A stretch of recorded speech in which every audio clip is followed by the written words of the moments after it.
मालिक, आज मेरे बेटे की तबीयत ज्यादा खराब है। कृपा कर मुझे 200 रुपए दे दीजिए। मैं आपके यहाँ पर काम करके आपके सारे पैसे चुका दूंगा। अरे नहीं हरीराम, मैं तुम्हें पहले पैसे नहीं दे सकता। यदि पहले पैसे चाहिए तो तुम्हें मेरे पास कुछ गिरवी रखना पड़ेगा। लेकिन मालिक, मेरे पास तो कुछ भी नहीं है जो मैं तुम्हारे पास कुछ गिरवी रखूं। नहीं हरीराम, तुम्हारे पास तुम्हारा खेत तो है। तुम उस खेत को मेरे पास गिरवी रख दो। जब तुम मेरे पैसे वापस कर दोगे तब मैं तुम्हारा खेत तुम्हें लौटा दूंगा।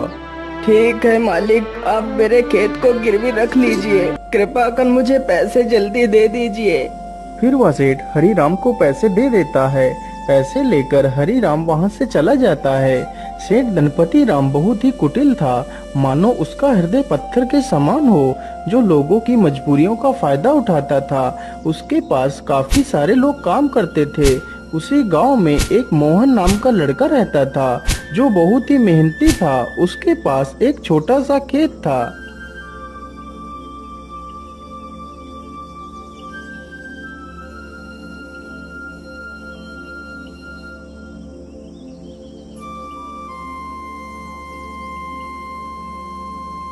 अरे मोहन बेटा, जरा पानी वानी तो पी लो। तुम तो कितनी मेहनत करते हो।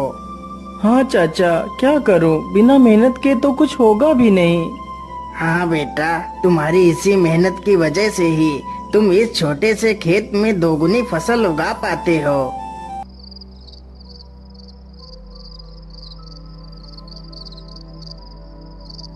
मोहन अपने बूढ़े माता पिता के साथ ही रहता था। मोहन के पिता की तबीयत हमेशा खराब ही रहती थी। घर की सारी जिम्मेदारियां मोहन के कंधों पर ही थी। पिताजी, आज तो आपकी दवाई खत्म हो गई है। कोई बात नहीं बेटा, तुम कल मेरे लिए दवाई ले आना।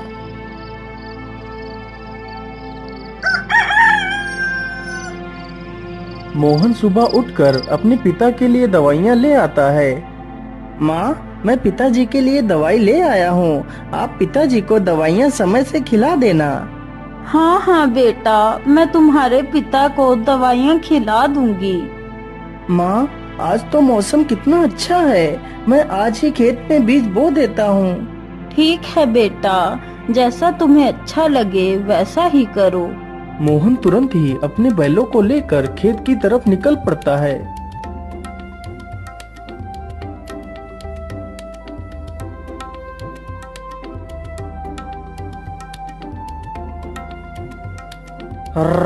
चल चल चल चल चल, आज हमें इस खेत को जोतना है और इसमें बीज बोना है। मोहन कुछ ही देर में सारा खेत जोत देता है और बीज बो देता है।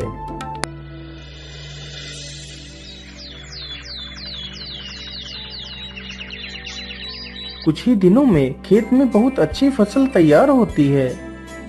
अरे मोहन भाई, हर बार की तरह इस बार भी आपके खेत में कितनी अच्छी फसल तैयार हुई है। हाँ मदन भैया, यह सब ऊपर वाले का ही आशीर्वाद है, जो हर बार मेरे खेत में इतनी अच्छी फसल होती है। वे दोनों आपस में बात कर ही रहे थे कि तभी काले बादल छा जाते हैं।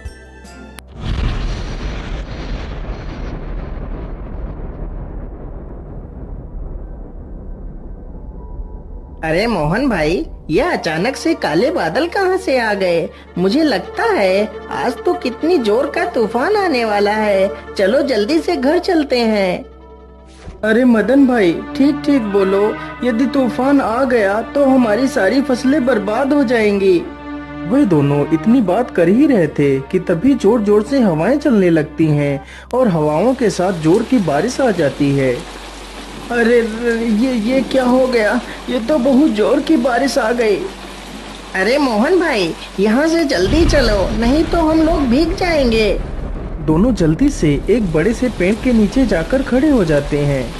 मदन भाई, यदि ऐसे ही बारिश होती रही तो हमारी सारी फसलें बर्बाद हो जाएंगी।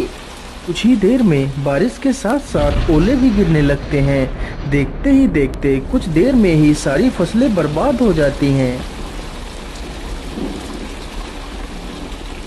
हाय हाय, ये क्या हो गया? हे ऊपर वाले, ये तूने क्या कर दिया?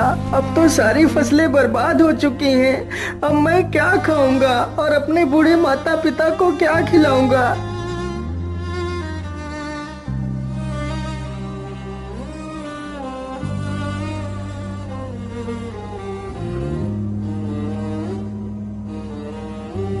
बेटा तुम चिंता मत करो, ईश्वर पर भरोसा रखो, सब कुछ ठीक हो जाएगा। नहीं पिताजी, अब कुछ भी ठीक नहीं होगा। हमारी सारी फसलें तो नष्ट हो चुकी हैं, अब हम क्या करेंगे पिताजी? बेटा तुम चिंता मत करो, तुम कल ही सेठ धनपति राम के घर चले जाना, वह तुम्हें काम पर जरूर रख लेंगे।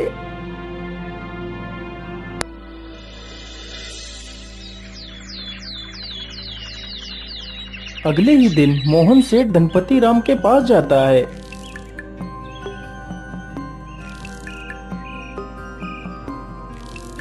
सेठ जी, मैं बहुत परेशानी में हूँ, कृपा कर मुझे किसी काम पर रख लीजिए। मोहन सेठ को अपनी सारी कहानी सुनाता है। सेठ जानता था कि मोहन बहुत मेहनती इंसान है, वह कम खेत में ही दोगुनी फसल उगा लेता है। यदि वह मोहन को काम पर रख लेगा तो उसे दोगुना फायदा होगा, लेकिन सेठ उसकी मजबूरी का फायदा उठाना चाहता था।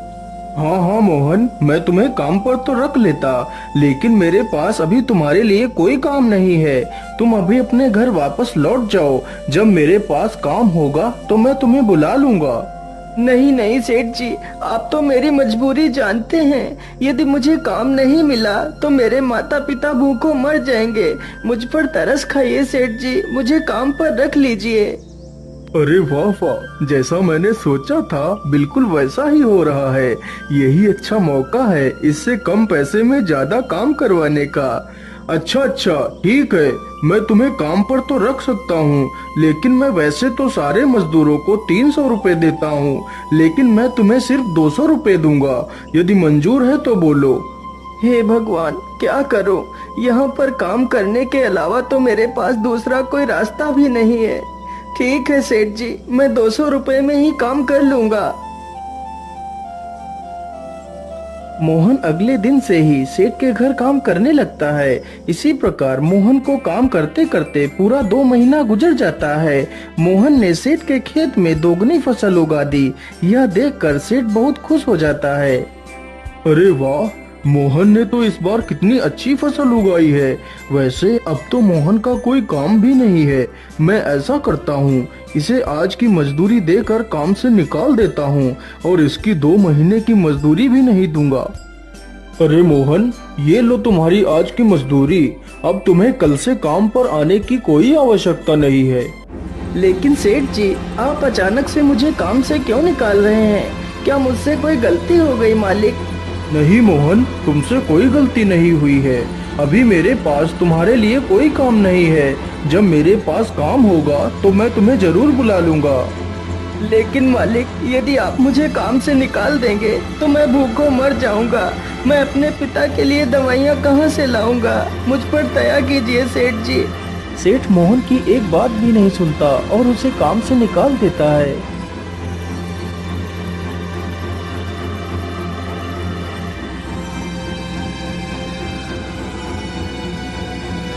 अरे बेटा, आज तुम खाली हाथ ही आए हो। आज तुम घर का राशन तो लाए ही नहीं। माँ, मुझे माफ कर दीजिए, अब मैं आपके लिए कुछ भी नहीं कर सकता। लेकिन बेटा, आखिर क्या बात है? तुम इतना परेशान क्यों हो? फिर मोहन सारी कहानी अपनी माता को सुनाता है। अब आप ही बताइए माँ, मैं क्या करूँ, कहाँ काम करूँ, किसके सामने हाथ फैलाऊं? बेटा, तुम परेशान मत हो। हम लोग आज पानी पीकर ही सो जाएंगे। वैसे भी मुझे तो भूख नहीं लगी है। और बेटा, तुम हार मत मानो। तुम कल फिर से सेठ के पास जाना। हो सकता है सेठ तुम्हें काम पर रख ले।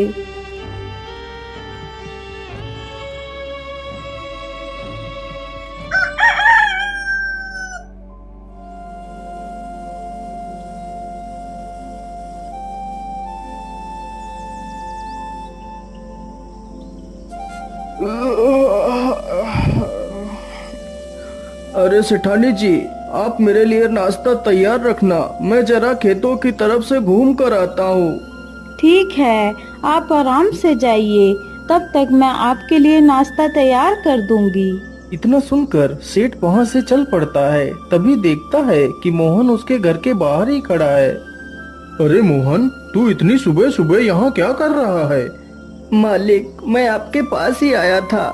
यदि मुझसे कोई भूल हो गई हो तो उसे क्षमा कर दीजिए मालिक, लेकिन मुझे काम पर रख लीजिए। अरे मोहन, तू तो कितना बेशर्म है। मैंने तुझे कितनी बार मना किया है कि मेरे पास कोई काम नहीं है, फिर भी तू मेरे पास चला आता है। क्या तेरे अंदर कोई शर्म लिहाज नहीं है? मालिक, मुझे शर्म तो आती है, लेकिन जब मैं अपने बूढ़े माता पिता को पानी पीकर सोता हुआ देखता हूँ तो मुझे यह अपमान कुछ भी नहीं लगता। लेकिन मैं तुझे कोई काम नहीं दे सकता, चल भाग यहाँ से। इसी प्रकार कई दिन गुजर जाते हैं। सेठ मोहन को भला बुरा कहकर भगा देता है, लेकिन सुबह होते ही मोहन फिर से काम मांगने के लिए सेठ के घर पहुंच जाता है। लेकिन मैं तुझे कोई काम नहीं दे सकता, चल भाग यहाँ से। हे भगवान, मैं तो इस मोहन के बच्चे से परेशान हो गया हूँ, लेकिन यह तो सुधरने का नाम ही नहीं ले रहा। मैं ऐसा करता हूँ, कल सुबह होने से पहले मैं यहाँ से कुछ दिनों के लिए अपने रिश्तेदार के घर चला जाता हूँ, तभी मैं इस मोहन से अपना पीछा छुड़ा पाऊंगा। सुबह होने से पहले सेठ और उसकी पत्नी बैलगाड़ी में बैठकर वहाँ से चले जाते हैं।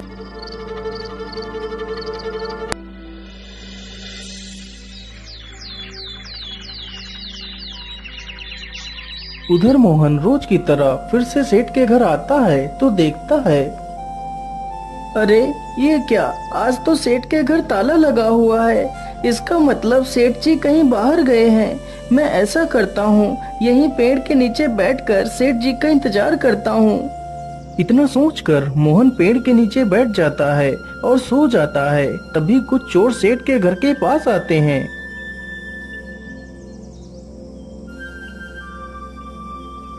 अरे लल्लन, आज तो यह दुष्ट सेठ है भी नहीं। आज अच्छा मौका है, चलो आज इस सेठ की सारी तिजोरी खाली कर देते हैं। चोर जल्दी से एक पत्थर उठाता है और ताले को तोड़ने लगता है।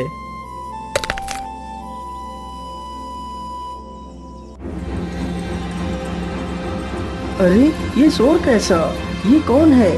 मुझे लगता है ये तो कोई चोर है। अरे रुक जाओ, तुम लोग ये क्या कर रहे हो?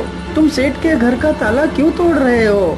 अरे बेवकूफ, तुझे दिखाई नहीं देता? हम लोग चोर हैं और यह ताला हम लोग चोरी करने के लिए ही तोड़ रहे हैं। चल भाग जा यहाँ से। अरे नहीं नहीं, मेरे रहते हुए मैं तुम लोगों को चोरी नहीं करने दूंगा। अच्छा, तो तू हमें चोरी करने से रोकेगा? रुक, हम तुझे अभी मजा चखाते हैं। इतना कहकर सारे चोर बेचारे मोहन पर टूट पड़ते हैं। चोर चोर, कोई मुझे बचाओ, नहीं तो मुझे यह चोर मार डालेंगे। मोहन की ये आवाज सुनकर गांव के कई लोग वहां पर आ जाते हैं। तभी वह सारे चोर वहां से भाग जाते हैं, लेकिन बेचारा मोहन काफी ज्यादा घायल हो जाता है। अरे सेठानी जी, अब तो हमें यहाँ पर कई दिन गुजर चुके हैं, चलो अब हमें घर वापस चलना चाहिए।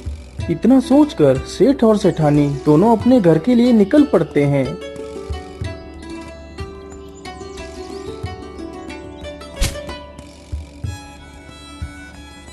अरे वाह, जैसा मैंने सोचा था बिल्कुल वैसा ही हुआ। अब तो मोहन से मेरा पीछा छूट गया। लेकिन ऐसा कैसे हो सकता है? मोहन आज भी नहीं आया। मोहन इतनी जल्दी हार मानने वालों में से नहीं है। फिर वह आया क्यों नहीं? कहीं वह किसी मुसीबत में तो नहीं पड़ गया? चलो चलकर देखता हूँ। इतना सोचकर सेठ गांव की तरफ निकल जाता है। अरे मदन भाई, मोहन कहीं दिखाई नहीं दे रहा, वह कहाँ गया है? अरे सेठ जी, मैं तुम्हें क्या बताऊं, आप तो बर्बाद होने से बाल बाल बच गए। क्या मतलब? मैं कुछ समझा नहीं, तुम क्या कहना चाहते हो? फिर मदन सारी कहानी सेठ को सुनाता है। ये सुनकर सेठ के पैरों तले जमीन खिसक जाती है। सेठ जी, मोहन बहुत नेक दिल इंसान है। उसने आज तक किसी का बुरा नहीं किया है। कृपा कर आप उसे अपने पास रख लीजिए। नहीं मदन, मुझसे बहुत बड़ी गलती हो गई है। मुझे जल्दी से मोहन के घर ले चलो। सेठ जैसे ही मोहन के घर पहुंचता है तो देखता है मोहन घायल अवस्था में चारपाई पर पड़ा है। मोहन, मुझे माफ कर दो, मैंने तुम्हें बहुत तकलीफ दी। जिस इंसान को मुझे अपने गले लगाना चाहिए था, मैंने उसे ही तकलीफ दी। हो सके तो मुझे माफ कर देना मोहन। नहीं सेठ जी, आप माफी क्यों मांग रहे हैं? ये तो मेरा फर्ज था। मोहन, तुम कल से मेरे पास आ जाना, मैं तुम्हें अपना विशेष अधिकारी बनाऊंगा। फिर सेठ तुरंत ही मोहन की माँ को 500 रुपए दे देता है और अगले ही दिन से सेठ मोहन को अपना विशेष अधिकारी बना लेता है।